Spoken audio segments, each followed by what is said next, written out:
Samantala, pinag-aaralan daw ng pamunuan ng Besling College of the Philippines na idemanda ang bus company ng nadisgrasyang bus. Ang mga magulang ng mga estudyante emosyonal na sumugod naman sa eskwelahan. Balitang hatid ni Mav Gonzalez. Po bang official na advice sa inyo? Kasi automatic dapat alam nyo po yun. Kawawa kayo, kayong humaharap sa Alas 9 kagabi, inabutan namin ang mga magulang na galit sa labas ng Besling College of the Philippines. Umaga pa raw nila hinihintay ang kanilang mga anak. Alas 9 pa po nangyari. Dapat nung nangyari na yan, dapat automatic may nag-rescue na. Pero bakit hanggang yun, wala pa yung anak namin? Umiiyak ni anak ko kanina pa eh. Ninenervyos na rin ako. Hindi ko alam kung ano nangyayari sa anak ko doon. Nasa bundok daw sila nung una. Ngayon binaba na. Kasi nung pinapanik sila, on the way na raw, susunduin na yung mga bata. Tapos antay sila na antay hanggang sa dumilim na, bumaba sila dahil delikado eh.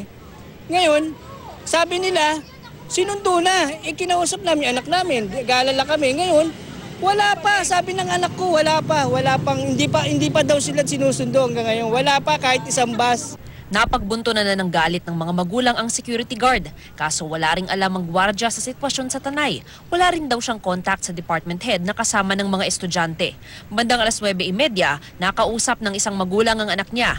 May 2 bus na raw na dumating para sunduin ang mga bata sa Tanay. Ang problema, 9 na bus ang umalis kahapon ng umaga kaya hindi sila kasya. Sabi ni Mrs., nak, sumabay ka namin, dumating na 2 bus.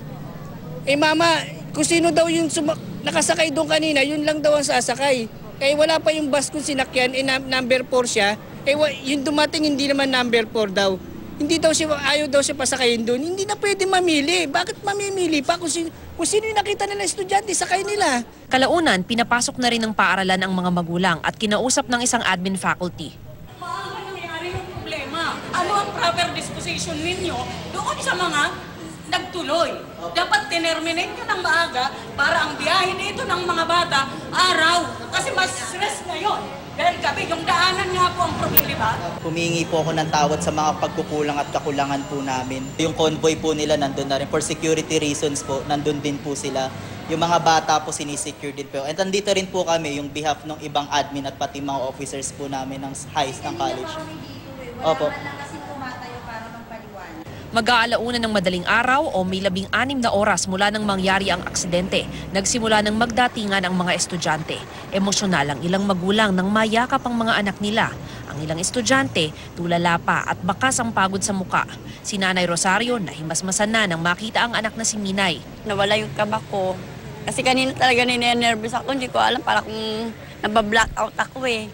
Ngayon nakita ko na yung anak ko, nakalma yung kalooban ko. At least buhay ang anak ko na palagay ako sa kalooban niya.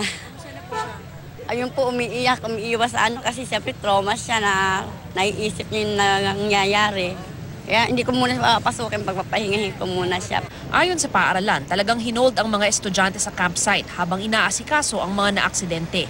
Nilinaw din nilang voluntary ang pagsama sa training at hindi sa pilitan. Basta't po nandoon po sa loob ng camp, sila po yung safe.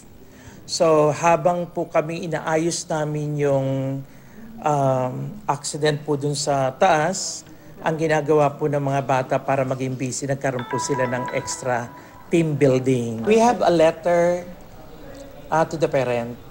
Kung gusto nila sumama or not, it's up to them. So walang naging forced na nangyari. Pinag-aaralan pa ng paaralan kung idedemanda nila ang bus company. Harana Tours daw kasi ang kausap nila at hindi ang Panda Coach Tours na naaksidente kahapon. Maganda ang service ng Harana, so wala kaming problema sa kanila. We do not know kung ano yung naging arrangement ng Panda and the Harana.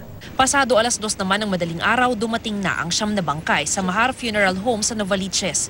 Wala nang maiyak ang ilang magulang nang makita ang kanilang mga anak. Sasagutin naman ng paaralan ang mga gasto sa ospital at funeraria. Mav Gonzalez, GMA News.